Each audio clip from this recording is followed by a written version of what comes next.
부천시가 코로나19 경제 여파를 줄이기 위해 3월과 4월 인천 이음카드의 캐시백 혜택을 10%로 확대한 바 있는데요. 6월까지 연장하기로 했습니다.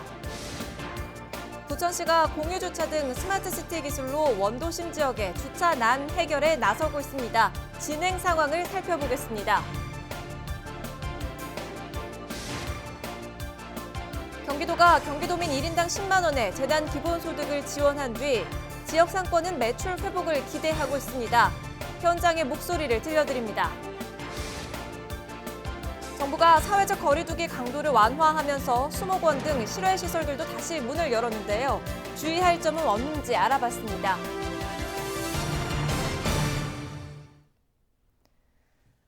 여러분 안녕하십니까? 헬로티비 뉴스입니다. 부천에서 전국 최초로 미등록 외국인 주민에게도 재난기본소득이 지급됩니다. 부천시 의회에서는 29일 외국인 주민 가운데 미등록 체류 외국인까지 재난기본소득을 지급하는 내용의 조례가 통과됐습니다.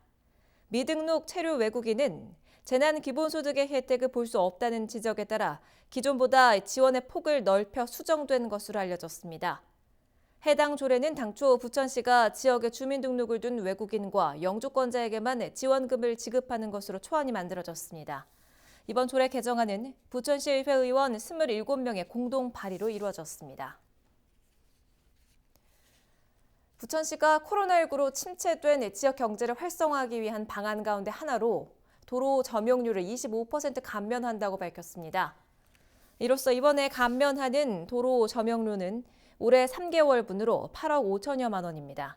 감면 대상은 지역 내 소상공인과 민간사업자, 개인 등이며 공공기관과 지방공기업은 제외합니다. 또 이미 도로 점용료를 낸 시민들은 환급 신청서를 부천시 도로정비과로 제출하면 됩니다.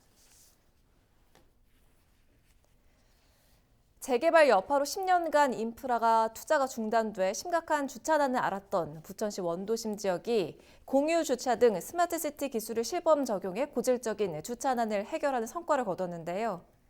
이영선 부천시 스마트교통팀장과 전화 연결해서 자세한 이야기 나눠보겠습니다. 팀장님 반갑습니다. 먼저 이 스마트시티 챌린지 사업이 무엇인지 소개해 주시지요.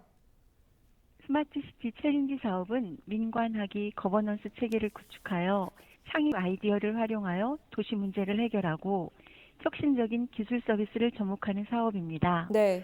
부천시는 지난해 5월 국토교통부가 전국 지자체를 대상으로 한 공모사업에서 3차시를 거쳐 부천시를 포함한 총 6곳에 선정되었고 7개월간 실증을 거쳐 지난 2월 12일 부천시가 기초지자체 중 유일하게 본 사업에 최종 선정되었습니다. 네.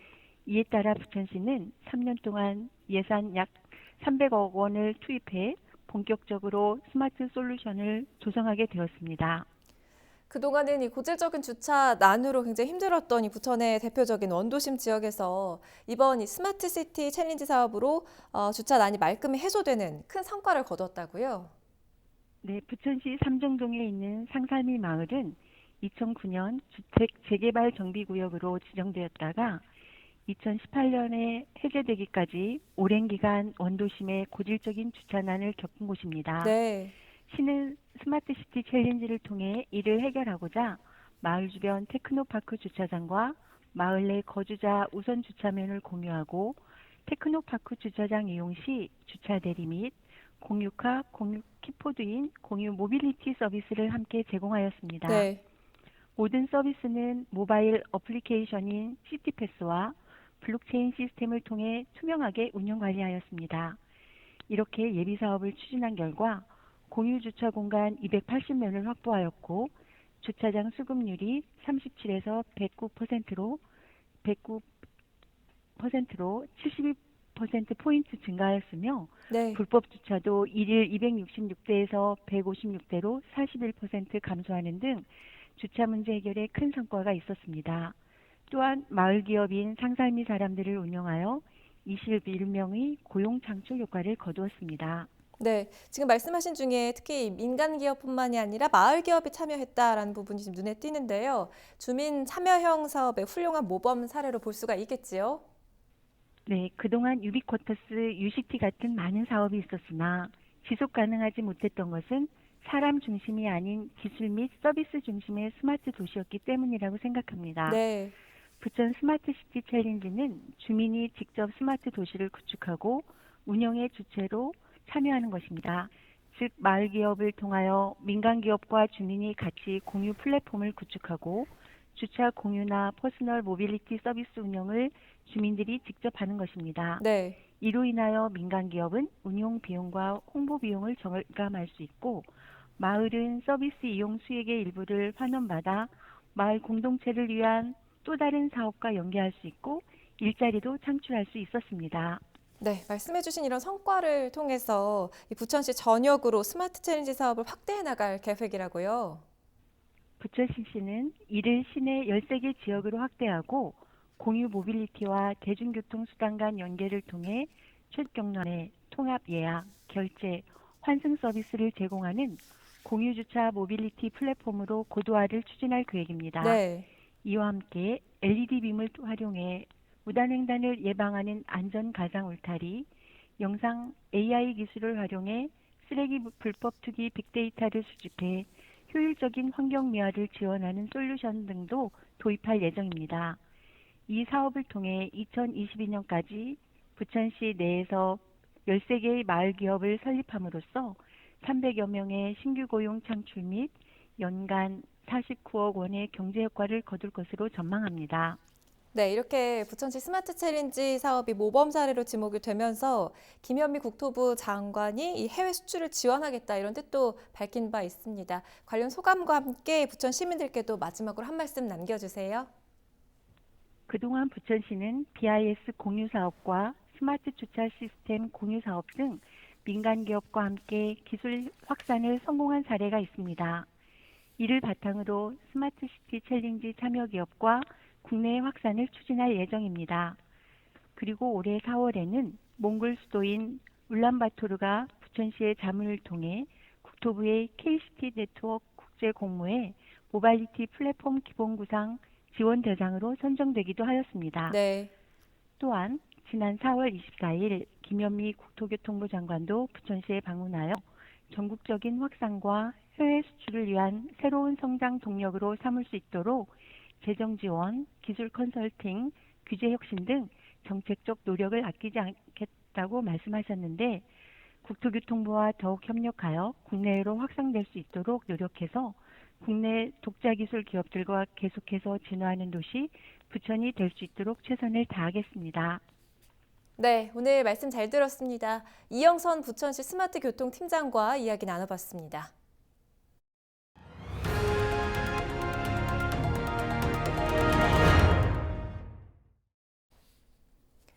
모든 경기도민들에게 10만 원씩 지급되는 경기도 재난기본소득. 신청 승인 일로부터 3개월 동안은 사용이 가능한데요. 재난기본소득에 대한 도민들의 생각은 어떨까요? 도민들의 목소리를 취재했습니다.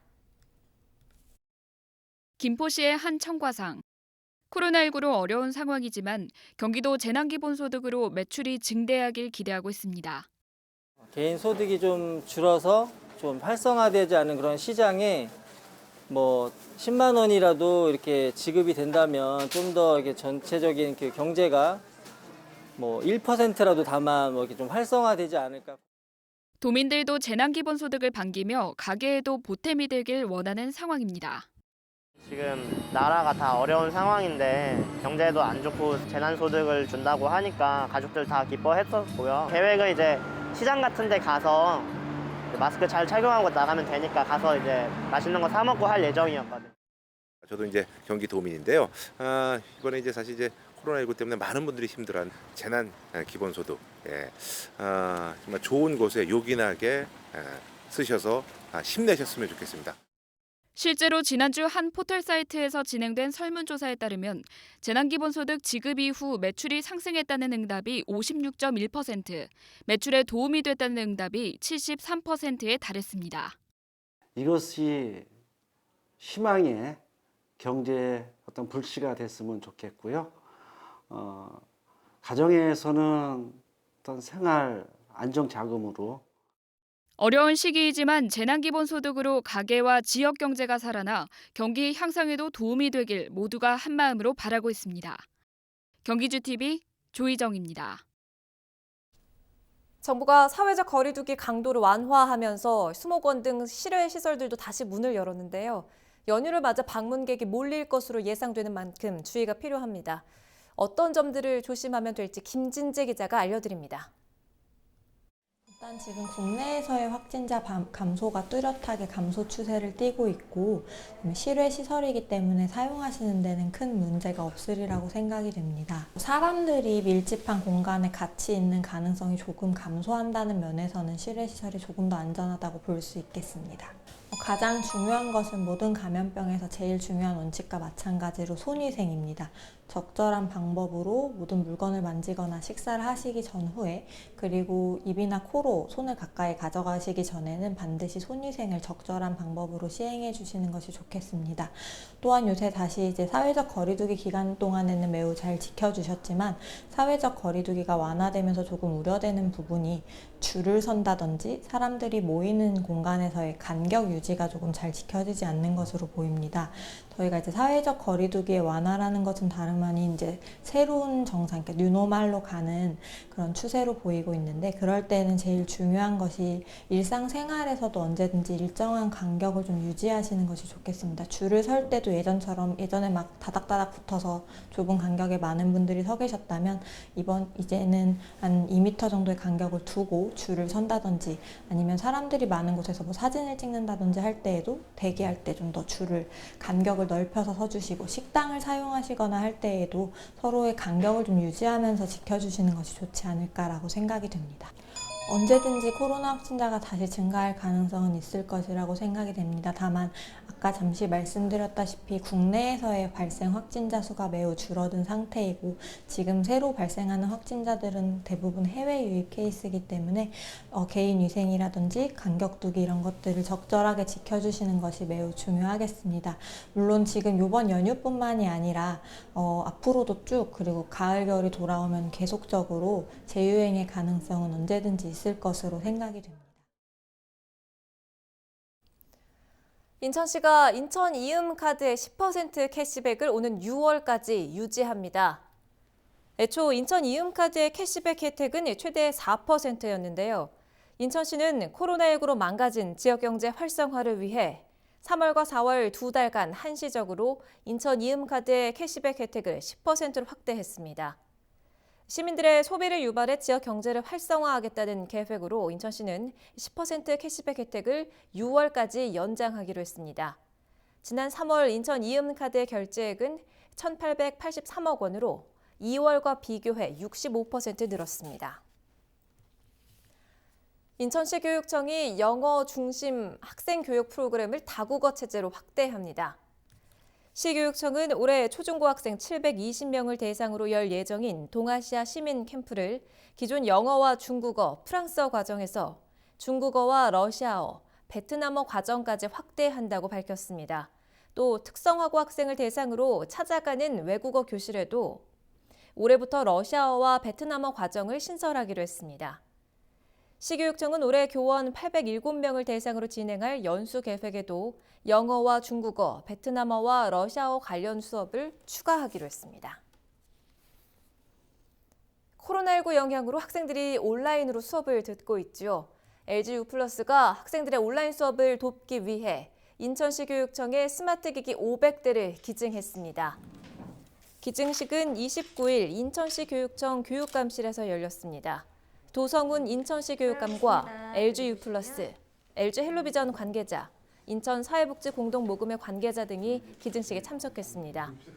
인천시 교육청은 5월 중으로 기증받은 스마트 기기를 지역의 저소득층 학생들에게 지원할 계획입니다. 어려운 학생들에게 스마트 기기를 제공함으로써 정보 격차가 학력 격차로 이어지지 않게 하기 위한 그런 기반을 한 발짝 더 조성한다는 데 의미가 있다고 생각을 합니다.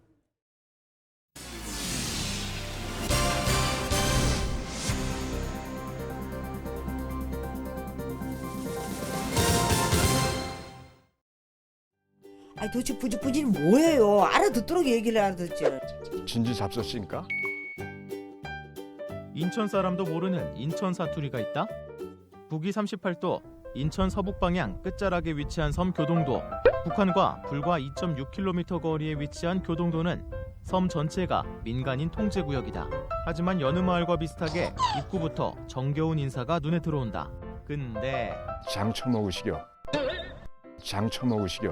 욕처럼 들리지만 교동도에서 처먹어라는 넣어 먹어라 라는 뜻이다. 이외에도 우는 무이, 했습니다는 해시다로, 안녕하세요는 안녕하시까로, 외할머니는 오잘머이, 똑같지 않게는 깔주급시, 못난 짓 하다는 더럽다 등으로 표현한다. 생전 처음 듣는 낯선 사투리다 보니 외지인은 당황한다. 뿌찐뿌찐 뿌지뿌지는 뭐예요? 뿌지뿌지도 모르냐? 몰라요. 그러면 그것도 모르냐고. 듣는 게 처음인데 어떻게 알아요? 그랬더만 아니 손이 뭐 붙잖아. 이게 끈적끈적. 그러면 끈적끈적이래. 그걸 뿌찐뿌찐이라고. 지금도 마찬가지예요. 또 어떤 말은 못 알아들어요. 17년이 지나도 완벽히 이해하기 어려운 교동도 사투리. 그 이유는 뭘까? 사실 교동도는 원래 황해도 문화권에 속했다. 지리적으로 황해도 연백군과 가까워 교동도 주민들은 분단 전까지만 해도 황해도와 활발하게 교류했다. 6.25 전까지는 교동은 황해도권 문화라고 볼 수가 있어요. 상권 같은 것도 황해도 이제 연안장을 간다든지 아니면 배천, 또 해주 이쪽과의 연계성이 많고 또 혼인이나 이런 그런 것도 북쪽과 연계성이 아주 컸죠. 이게 방송을 하는데 이북 방송하고 똑같아. 말씨가 방송 깜짝 놀래요. 내가 여기 이제 마을마다 방송을 하거든요. 말씨가 이북 말씨야. 하지만 6.25 전쟁 이후 북한과 단절되면서 교동도에서는 남한과 북한의 문화가 조금씩 섞이기 시작했고 지금은 그 어디에도 없는 독특한 문화가 형성됐다. 특히 6.25 전쟁 당시 교동도로 피난 왔다가 분단 이후 고향으로 돌아가지 못하게 된 연백군 주민들은 고향 연백군에 있는 시장을 본따 이곳에 재래시장을 만들기도 했다. 실제로 섬 전체 인구 3천여 명 중 약 3분의 1은 실향민과 실향민 2세 등으로 이루어져 있다고 한다. 황해도 연백, 연안읍, 미산리 15번지에서 살다가 결국 내가 6.25가 터지는 곳에 아차 이거구나 바로. 그래서 뭐 두말할 것도 없지, 물어볼 것도 없이 그냥 내려온 거야. 그러다가 2014년 교동대교가 생기고 육지와의 접근성이 좋아지면서 이곳은 독특한 문화와 함께 새로운 관광지로 주목받고 있다. 일명 평화의 섬 교동도. 그 이름에는 고향을 그리는 실향민들의 마음과 평화에 대한 바람이 담겨 있다. 당장 내일이라도 통일이 되면야 원하지. 그래도 내가 거기 태어난 곳이기 때문에 한번 가보고도 싶은 거 사실 아니야? 그러니까 나라 입장으로 봐서도 그렇고 빨리 우리가 대한민국 정부가 저기 해서 인천 사람도 모르는 사투리가 있는 섬 교동도. 그곳에는 평화를 바라는 주민들과 정겨운 사투리가 있다.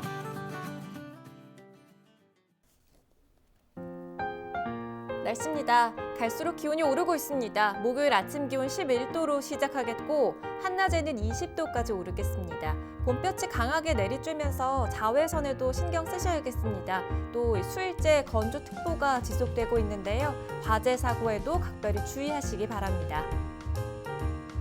주간 날씨입니다. 날이 따뜻해지면서 가벼운 옷차림도 어색하지가 않죠. 석가탄신일에는 한낮 기온 20도, 또 주말에는 22도 선까지 오르겠습니다. 하늘은 대체로 맑겠고 징검다리 연휴 기간 다소 덥게 느껴지기도 하겠습니다. 전국 날씨입니다. 대부분 지역에서 맑은 하늘을 볼 수 있겠습니다. 다만 이 봄철 건조한 대기에 대형 화재가 일어나기 쉬운 조건인 만큼 불씨 관리에 각별히 주의를 하셔야겠습니다. 우리 지역 바다 날씨 보시죠. 해상도 역시 맑겠고 파고는 최고 1m로 비교적 잔잔하게 일겠습니다. 볕이 좋아서 빨래와 세차하기 좋겠고요. 마스크 착용 등 개인 위생 철저히 챙기시기 바랍니다. 날씨 정보였습니다.